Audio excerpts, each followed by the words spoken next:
Coach, obviously defensively, I mean, the first half, a little bit challenging, but the second half, I mean, just to lock it up, they didn't have too much success. I mean, I know obviously Merlin come back and made a difference, but what was just a big, I guess, adjustment for you outside of Merlin from first to second half? Well, I think we obviously we played better. We made more plays. I mean, the first half was a combination of, we had some guys that weren't used to the tempo, which I think makes a huge difference. We had opportunities to make plays that we didn't make that we made in the second half. Some of that was Merlin, some of it wasn't. Merlin, I mean, was very productive in the second half. The 8 possessions that they had in the first half, I mean, 4 of them were touchdowns. That ain't good.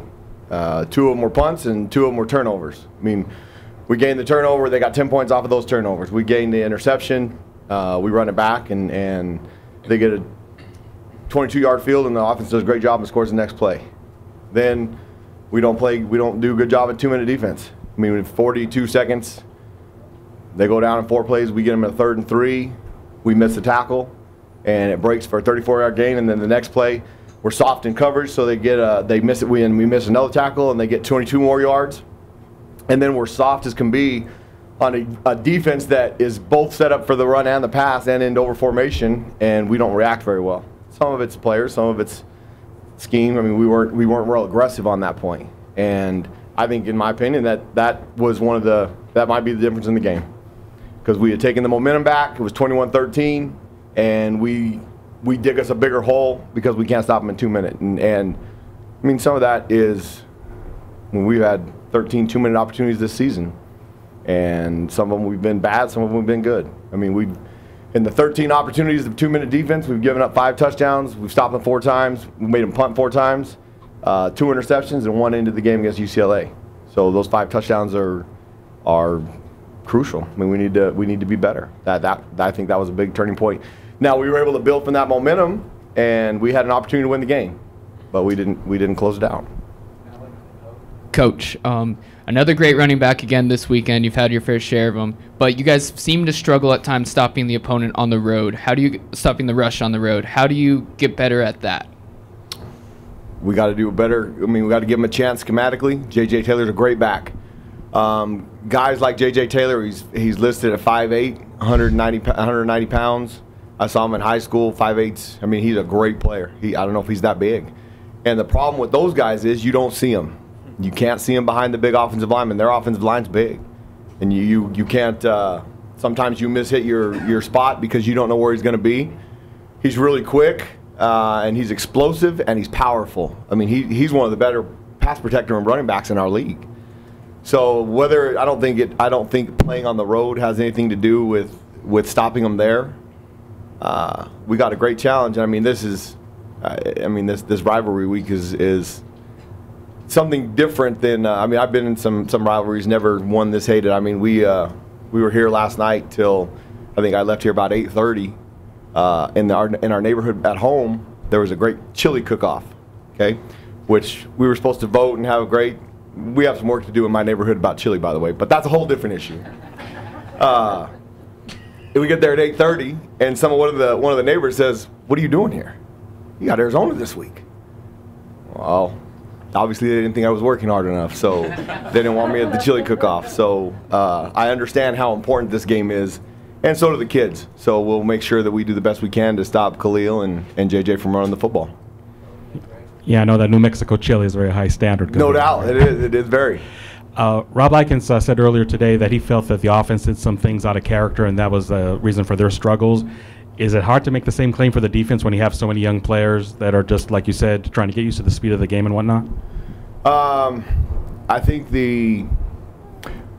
I thought the week before we did a lot of those out of character things, and I'm not sure if it was distractions or a bad job by the coaches preparing.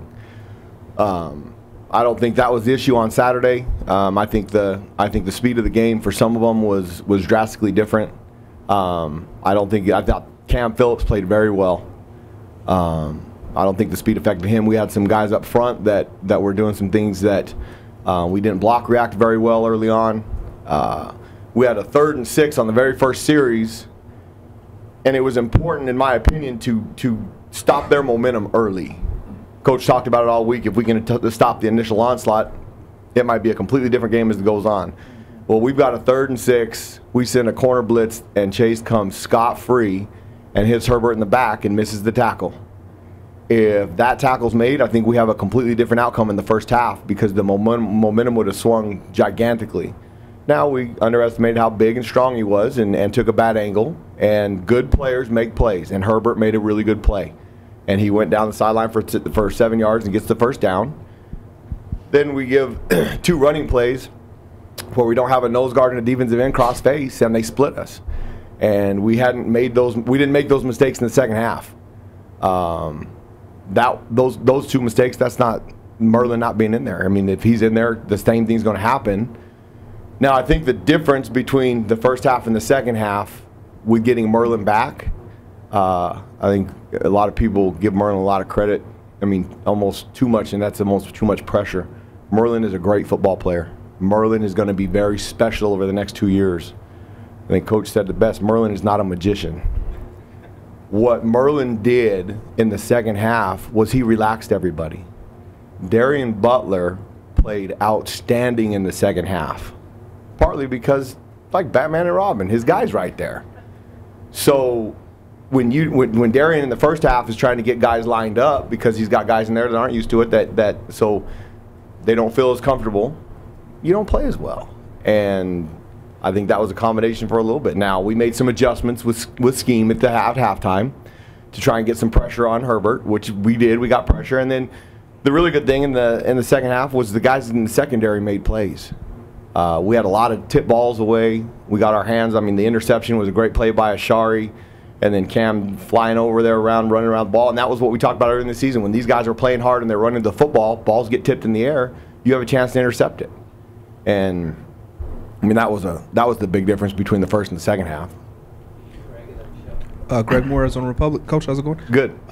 Can you tell us more about your history with rivalries? What were some of the ones you saw growing up? Coach Herm was talking about his high school rivalry. What were some of your memories as a player, different universities, whatever?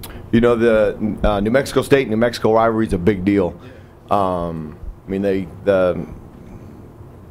I shouldn't say the bad things about them because we have to play them someday. You never know. But the town of Las Cruces is no fun to be in, and that's my opinion from a young man born and raised in Albuquerque. Okay, so when it's brought up like that, you learn to. I mean, I'll tell you what, it was to the point where we would not even stay the night in Las Cruces when we played them because there was nothing good down there. So we'd play the game the next day, and we'd either drive from Albuquerque or we'd stay on Paso and drive back up. When you have that much, and really the rivalry, players don't really like each other, but once the game starts, it doesn't really matter. It's the fans that can't stand each other. And if you look back at the tradition of this rivalry, I mean, for a long time, the University of Arizona was the only school in the state. They did not want Arizona State to be a college. They fought it with everything they could till ASU finally said, well, forget it, we're a college. And so now you have a budding rivalry. They didn't want him around, and they weren't going to take no for an answer. I mean, that goes back to the 1800s. I mean, that's hated. And when it becomes in depth like that, the players understand it. I mean, Coach Cazzetto, who's been on this staff 3 different times throughout his career, he talked about when he was one of the first times he was here. You did not ride around with the University of Arizona bumper sticker in Tempe. It didn't happen. Your car would get vandalized. I'm not saying to go vandalize cars, but that doesn't bother me. Okay, I mean, I think that's great. You don't want them around here. So when I can tell you what, when my wife sees people walking around with U of A clothing on, just look the other way, babe. Just look the other way. So it's good. Coach, at what point in the season have you sensed your team, confidence-wise, take a big leap? Was there one game or one moment where you saw them just kind of the lights kind of go on? Yeah, I think a big turning point for when we started to play better on defense, longer periods, was the Stanford game.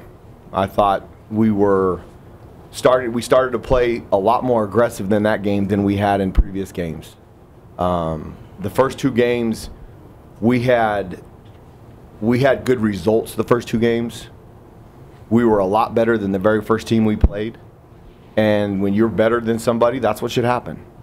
Michigan State came in and they struggled with what we were doing on defense, and we made enough plays in the secondary to give ourselves a chance to win that game.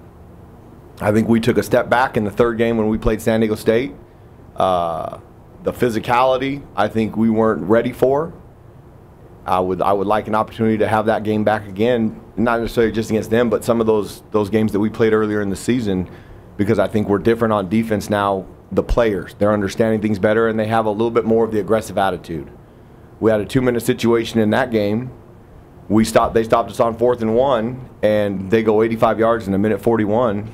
They had a timeout. We have an assignment error on a 3rd and 10 play. We should get off the field.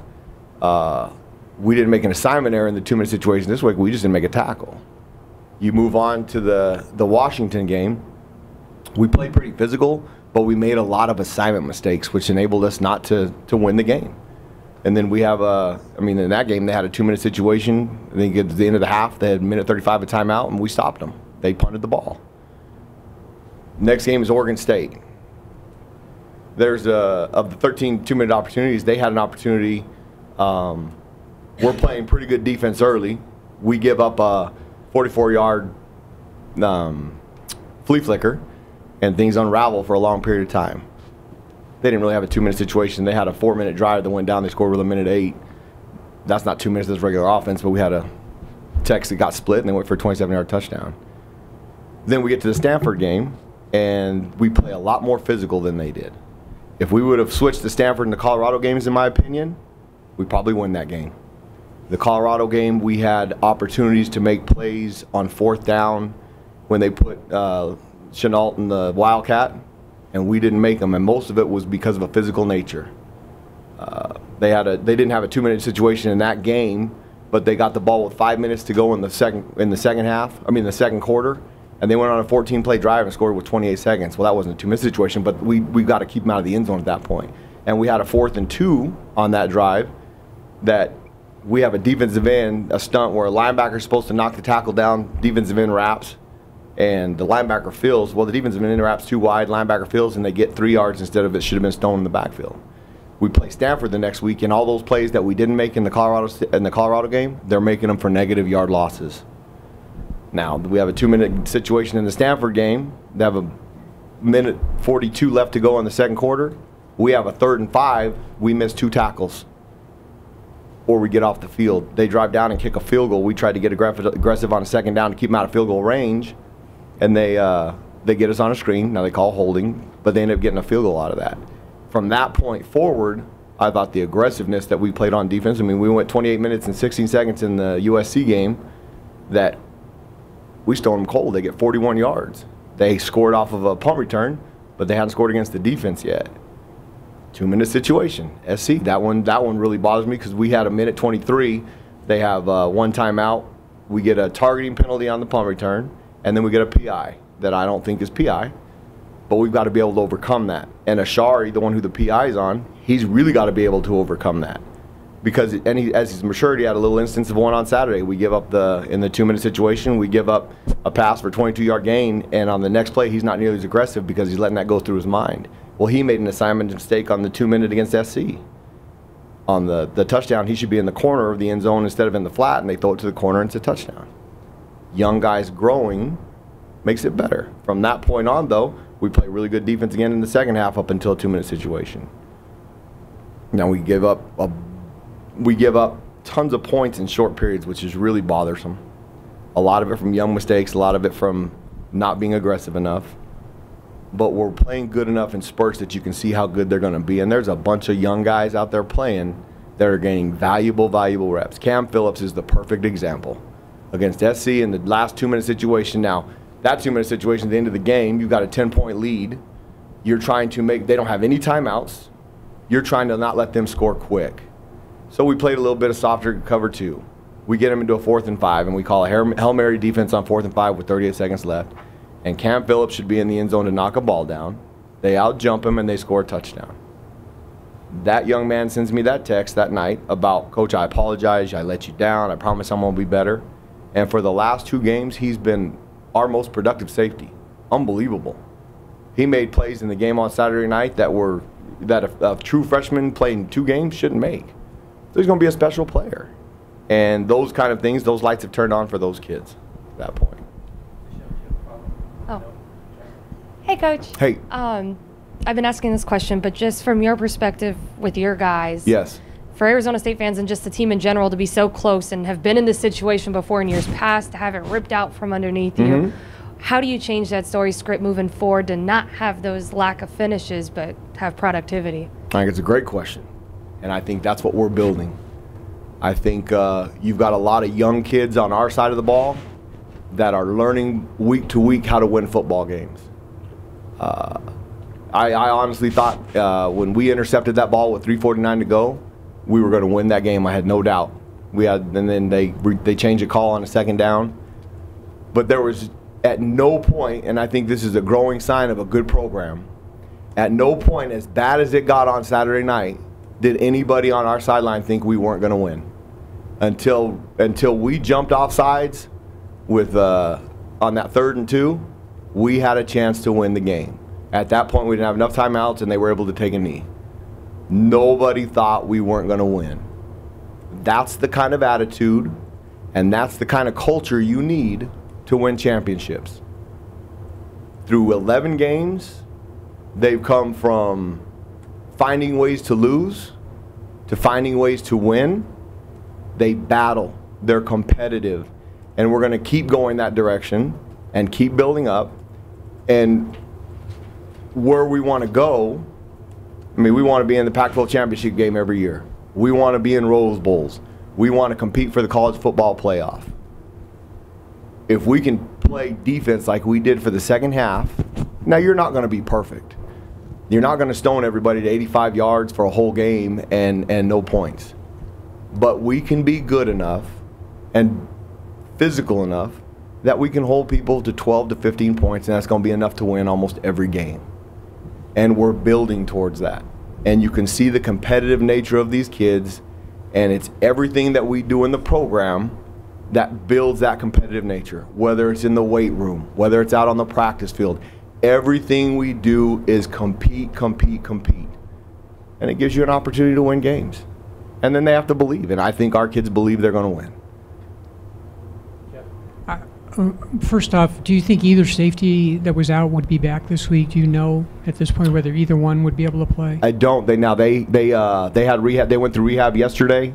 Jalen's deal more so is how fast the nerve can recover and the strength that he has. I hope he can play. Those things are so iffy. I have no idea. But he told me today that he's going to be back. And I give that kid a lot of, I mean, I believe what he says. I think last week he couldn't hold his arm up. I mean, we'd give him a test where you hold their arm up and see. He couldn't hardly hold his right arm up. He was a lot better yesterday. DeMonte, I'm not sure about yet. He's got the rotator cuff thing that he's still struggling with, so we'll have to see as the week goes on. And then my other question was, if you don't want to call Merlin a magician, but you still said that he came in and settled everybody down and people relaxed. How much credit does he deserve as a freshman that he's able to have that influence on your defense? I think a ton of credit. I mean, and I think I've said it from the very beginning. When we got into fall camp, you could tell between fall camp and our opening game against UTSA, he had this demeanor to him, and he knew schematically what everybody was supposed to do on defense. Even some of the guys in the secondary. And he doesn't have anything to do with the secondary, but it's important to him, and good football players know where all the puzzle pieces fit. If he knows where a safety's supposed to fit on the run, he can take a chance and come underneath the block. If he knows that there's going to be an extra guy there. He is a guy that knows those things, and then he has a great feel for the game of football. So when you have a great player out there, and he can tell people before they have to ask what they're doing, he can see that they're a little bit, somebody might be confused, it kind of calms everybody down. And Merlin has this, good leaders have this attitude and this aura about themselves that when they're around other people, people look to them. I mean, perfect example. I mean, he's when you have great leaders and they bark something out, people around them usually, they don't take offense to it. They just do it. And he's kind of taken over that role. And I mean, it was awesome. He got on the bus and he had a phone charger. He's like, hey, who took my phone charger? And I picked it up for you, man. I thought I didn't want you to leave it. I mean, they respect him. He's earned their respect. And that, when you have that kind of leadership, you have a chance to be pretty special. And I think between Merlin and Darian and Lole up front, I mean, Lole his leadership comes. I mean, he has a very lively personality. It's not lively when he plays. He's violent and mean and nasty, but he's still smiling. And that stuff is infectious. I mean, it's contagious. And that's why Merlin is so special and those other young guys. Danny, you didn't get a chance to see Darian in high school play, right? Oh no, I did. I saw him a lot. I mean, we were trying to decide whether or not we wanted to recruit him at our former school. Narbonne's a great program. I think you got to give Coach Pierce the credit on him, because when you watch Darian on high school tape, very productive. He doesn't fit your DNA profile because he's 5'11", he's 240 pounds.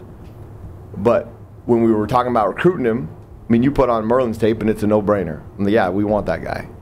And AP was like, hey, here's another one that's going to be really good. And then you watch it and you're like, God, he doesn't make a lot of plays, but is he going to be able to play at this level? You don't know. And to AP's credit, he's like, Coach, I've been battling against this guy for 5 years, since Pop Warner. I mean, he was in the Snoop League. We tried to get him at Pauley. I mean, he's one of those kids that he just makes your team better. When a coach feels that strong about a kid and he's willing to jump up on the table, I will take him 10 out of 10 times, because there's intangibles that you will never see on a high school tape that he's a winner. We want kids that know how to win. We want kids that do that. And when you can evaluate that and you've been around a kid for that long and you know, it's a no-brainer.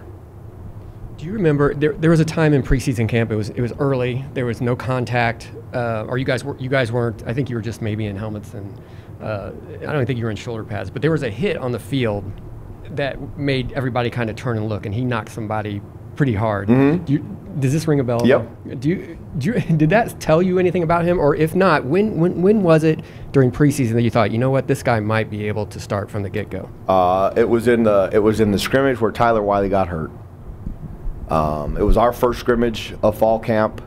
I thought it was very soft, very disappointing. There was one guy that stood out, and we run a stunt where he's either the first blitzer or the second blitzer, and their job is to aim at a certain aiming point on one of the offensive linemen and hit him as hard as you can. And if he blocks you, you cross his face. If he doesn't block you, you penetrate and get vertical. If you're the rapper, you come right off that guy's tail, and you're going to have to make a play, whether it's to make a tackle or go sack the quarterback. Whoever, I don't remember who it was that ran the stunt in front of him, hit it as soft as could be, and it didn't work. And he got frustrated, and we called it again, because I'm pretty stubborn that way. When they don't do something right, I'm going to make them do it until they do it wrong, until they can't get it wrong, and beat their head in the wall until they get it right. And he barked at whoever it was. And that dude ran in there and hit as hard as he could, and Darian came around, and the hit you're talking about smacked him pulling guard right in the face, knocked him on his tail. And when he barked at that young man, he just did it. That's the same kind of stuff with Merlin. They don't take offense when they know it's a good player. And you could see them guys budding that they were going to be the leaders of the future and the leaders of the team this year. And you have to be a good player to do that, because if you're not a good player, it doesn't matter what you say. They don't listen. Okay. You guys have given up some points the last couple minutes of the half of a lot of games. Mm-hmm. Is there something you can put your finger on? Why? Is it the team is just maybe relaxing a little too much, or just the last couple minutes you've given up a lot of points right before halftime? I can tell you, like I said, there's been 13 of them, 13 two-minute situations. We can go game by game. I can tell you exactly all of them that happened. The UTSA, we didn't have one. They took a knee. Michigan State, they got the ball with 2:35 to go with one timeout. We go 3 and out, and they punt. San Diego State, 85 yards to go, a minute 41. We make assignment mistakes. Schematically, we're okay, but we have a free safety that's supposed to be down in a curl flat on a back comes out, and he's nowhere near it. So they get the first down that enables the drive to score. Okay, go to the fourth game, Washington. They had the ball, minute 35, one timeout. In the first half, we go 3 and out. The 5th game, Oregon State, like I said, they had a 2-minute. They didn't have a 2-minute situation. They went down on a 12-play drive where they got the ball with 4:08 to go. They split us with 1:08 to go in the half on a nose guard goes the wrong way, and we don't do a very good job from the safeties coming up. So they score. That's just regular defense. Those plays are going to happen. The 5th game with Stanford, where we talked about, they go down, they kick a field goal, we have an opportunity. We have an opportunity we miss 2 tackles in the first 3rd down and 5 that enables that drive to go. The 6th game is Colorado, once again, not a drive. 14-play drive with 5:28 to go. That was a game of drives. They scored with 28 seconds to go, but we were never in a 2-minute situation. SC, the first one really bothered me. We talked about it earlier because of the assignment there and the PI. The second one, it bothers me only because of an experience deal.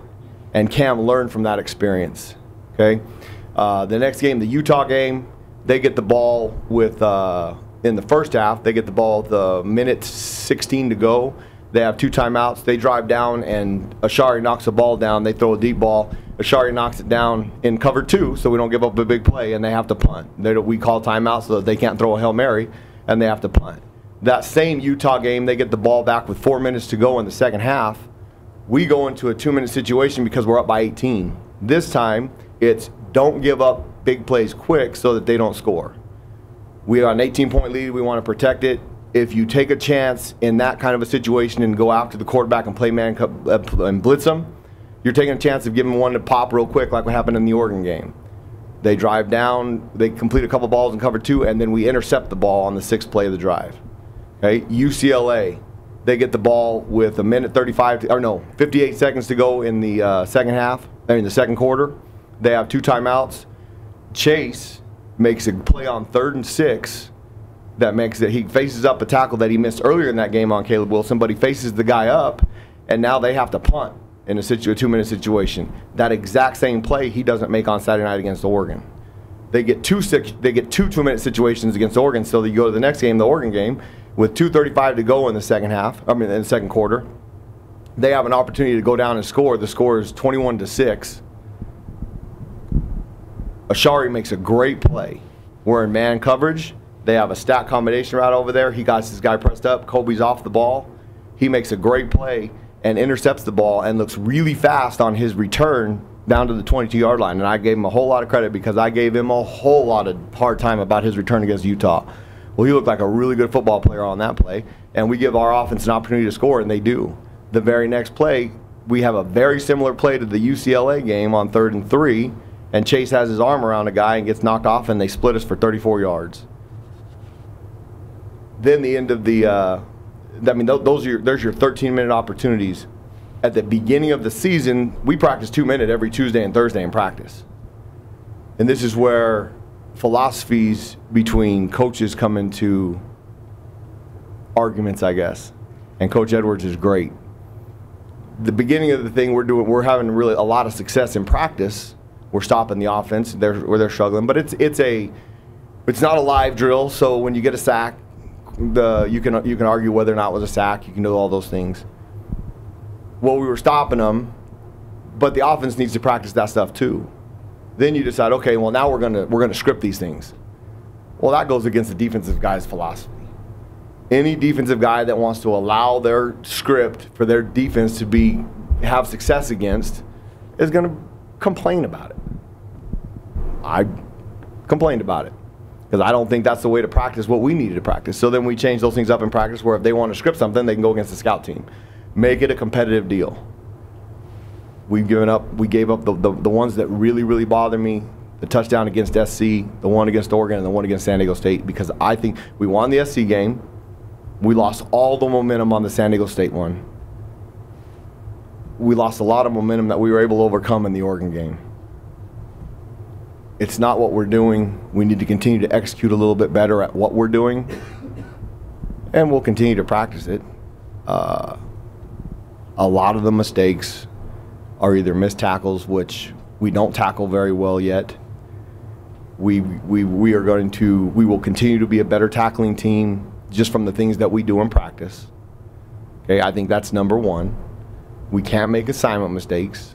Assignment mistakes, the less assignment mistakes you've seen over the course of the year will dramatically decrease by next year, just because simply alone they're a year into the scheme, they understand the block reactions and all those things better. So you eliminate the mistakes that we make in those 2-minute situations, and now you got an opportunity to keep them off the field. But in the 13 opportunities, the 5 touchdowns, that's really bothersome, because it's not quite 50%, but then you got the 4 punts, the 2 interceptions in the end of the game half. We gotta be better than that. You gotta be 2 of 13, and you can't lose a game because of it.